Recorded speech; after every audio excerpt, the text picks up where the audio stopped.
বিগত 3 বছর ধরে প্রবাসীর এই গ্যারেজে কাজ করি, একটা ঈদও পরিবারের লগে করতে পারি নাই। স্যার কইছে এবার ছুটি দিব, কুরবানি ঈদটা পরিবারের লগে এবার দেশে যেয়ে করবো। В камине в 6 утра фотография твоя.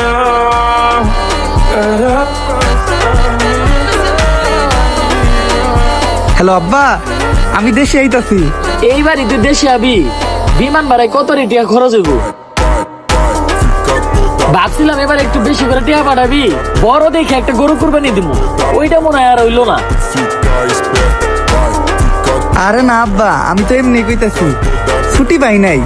ছুটি পাইলে সামনের বার আমুনি। আমি টাকা বাড়াই দিতেছি, তোমরা বড় দেখে একটা গরু কিনে কুরবানি দিও। Устал я жить, все обиды тая. Уходи, за собой закрой.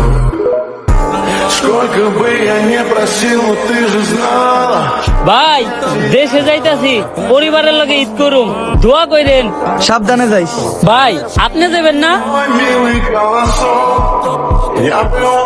না, ঈদের ভিতর আমার দেশে যাইতে ভালো লাগে না। এমনিতেও দেশে যে ঝামেলা, আমার এই জায়গায় ঈদ করতে ভালো লাগে। তুই যা। আচ্ছা ভাই থাকেন তাইলে। Но больше не могу, я просто мучаю себя. হ্যালো আব্বা, ঈদ মুবারক। হয় ঈদ মোবারক, ঈদ মোবারক। নামাজ পড়লাম, তাড়াতাড়ি গরু ফলাই দেব। ফোন রাখ, পরে ফোন দিমনি। আব্বা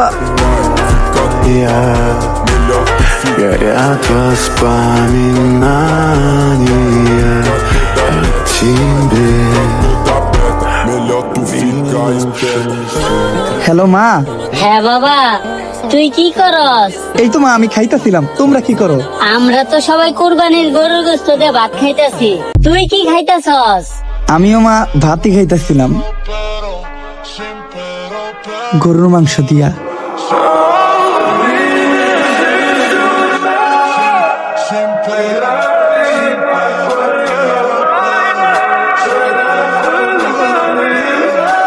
তাদেরও তো হয় যন্ত্রণা, তারা তো আর কোনো যন্ত্র না। নিজের সব শখ আহ্লাদ খুশি কুরবানি দিয়ে আমাদের এই কুরবানির ঈদ খুশির বানায় যারা, হেজনাব প্রবাসী তারা।